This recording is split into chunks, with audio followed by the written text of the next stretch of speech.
그 기출 문제를 통해서 이 해당 과목의 전반적인 내용을 알 수가 있는 거거든요. 그리고 문제 유형을 파악을 할 수가 있는 거예요. 아, 이런 식으로 문제를 내는 거구나. 아, 이게 한 덩어리구나. 그리고 여기서 이런 것들이 나오고 이런 것들이 중요하기 때문에 계속 기출 문제에서 반복이 되는 거구나.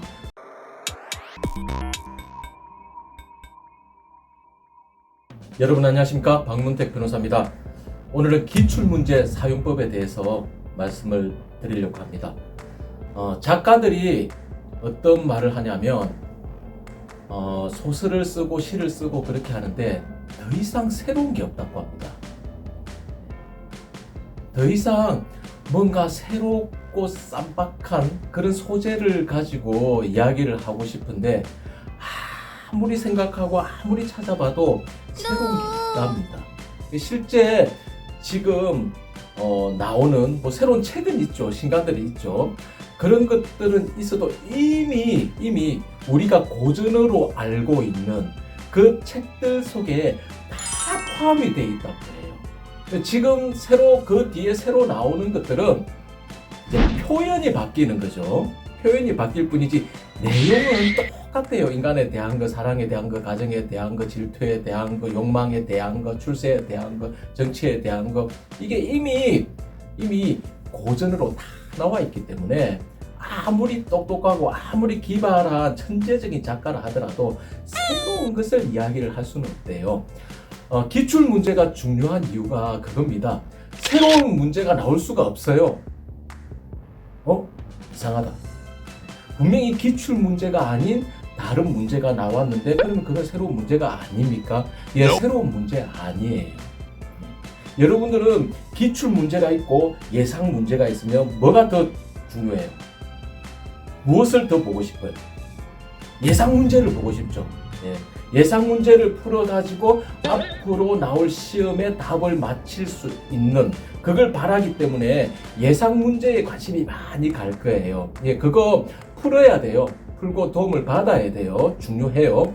하지만 그 예상 문제 역시 기출 문제에서 이어지는 겁니다. 새로운 게 없어요. 기출 문제에 나오는 지문들 있잖아요. 질문과 그 보기들 그런 것들은 정말 주옥과 같은 것들이에요. 지금 우리가 고전으로 알고 있는 많은 작품들 그게 왜 고전이냐면 오래됐다고 해서 고전이 아니에요, 여러분. 오래된 책들 그걸 고전이라고 하진 않아요. 오래되었지만 지금 봐도 아무런 이상이 없는 지금도 통용할 수 있는 지금 읽어도 이해가 되고 납득이 되고 느낄 수 있는 글을 통해서 느낄 수 있는 그런 것들만 고전이라고 하거든요. 어떻게 보면 기출 문제가 바로 그 고전이에요. 많은 문제들이 있었지만 그 중에 문제가 많은 문제 좀 이상한 문제들이 있을 거 아닙니까? 이상한 문제들 이거는 좀 이렇게는 출제하면 안 돼. 이렇게 하면은 학생들이 혼란이 생기기 때문에 이것은 안 돼. 이제 그런 것들이 빠진단 말입니다. 그런 것들 빠지고 이렇게 봐도 저렇게 봐도 이거는 문제로 낼 만한 것들이야. 이거는 괜찮은 것들이야. 그런 것들이 쭉쭉쭉쭉 지금 여러분들에게 기출 문제로 남아 있는 거예요. 고전인 거예요. 거기서 이제 새로운 표현들이 나오는 것일 뿐입니다. 내용은 바뀌는 게 별로 없어요. 근간이 되는 뿌리는 대부분 기출 문제에서 시작을 하는 거예요. 자, 그러면 기출 문제를 풀면은 여러분들 시험을 잘 칠 수 있느냐? 그건 아닙니다. 기출 문제를 푼다는 것은 여러분들이 실전에 가기 훨씬 전에 작업을 해야 되는 거예요. 실전에 가기 직전에 기출 문제를 푸는 것은 의미가 없어요. 그리고 기출 문제는 언제 풀어야 되냐면 공부를 시작할 때 풀어나가야 돼요. 그것은 답을 맞히기 위해서 푸셔서는 안 돼요. 기출 문제 풀어가지고 여러분들 답을 맞췄다고 해서 그거 좋아할 일도 아니에요. 그것은 공부를 하기 위한 시작이에요.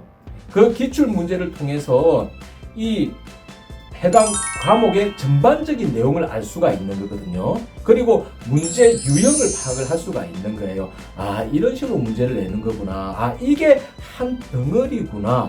그리고 여기서 이런 것들이 나오고 이런 것들이 중요하기 때문에 계속 기출문제에서 반복이 되는 거구나. 기출문제 예를 들어서 뭐 2023년 기출문제 하면은 2024년에는 안 나오잖아요. 그 똑같은 문제는 안 나와요. 근데 그 내용은 나와요. 내용과 연결된 것은 나오기 때문에 여러분들이 이 기출문제를 보는 것은 공부를 하기 위해서 보는 거예요. 공부를 하기 위해서. 그리고 공부를 하는 과정에서 문제 답을 많이 맞히고 점수를 많이 얻기 위해서 기출문제를 푸는 것이 아니라 공부를 어떻게 해야 되는지, 이 과목에 대한 안목을 어떻게 가져야 되는지, 또 어느 정도로 깊이 들어가야 되고 어느 양까지 내가 포섭을 해야 되는지, 사실 그런 것에 길잡이를 하는 것이 기출문제예요. 그렇기 때문에 답을 모르더라도요, 여러분들 공부를 하면서 기출문제를 그냥 보십시오. 그냥 내가 알까 모를까 그러지 말고 조바심 내지 말고 그렇게 하면서 풀만한 문제들은 아니거든요. 이미 알려져 있어요. 여러분들 공부를 하고 강의를 들을 때 그런 기출 문제들이 포함이 돼서 설명이 됐기 때문에 어느 정도 알고 있어요. 다만 그냥 공부를 했을 때 체계가 잘 안 서질 때가 있거든요. 그냥 낱개로 그냥 이렇게 지식이 돼 있어서 그게 한 대로 안 모아질 때가 있어요. 그럴 때 이제 기출 문제가 도움이 되는 겁니다. 기출 문제는 그냥 옆에 놓고 해당 부분 있으면 쭉 넘겨보세요. 이렇게 나오는 거구나. 이런 문장이 지금 교과서에는 없는데 이게 무슨 말이지? 그러면 이제 그 안에 포함된 내용이 이제 보이기 시작해요. 그러면 이 내용을 이렇게도 표현을 하는구나. 내용을 알아야 나중에 달라진 표현에 적용을 하는 거거든요. 기출 문제에 있는 걸 똑같이 시험에 나오지 않죠. 그렇게 내서는 안 되죠. 하지만 처음에 말씀드린 것처럼 내용은 변하지 않습니다. 기출 문제에 있는 내용을 다시 내야 돼요. 기출 문제에서 출제위원들이 못 벗어납니다. 못 벗어납니다. 그걸 벗어날 때는 상당한 리스크를 감수를 해야 돼요.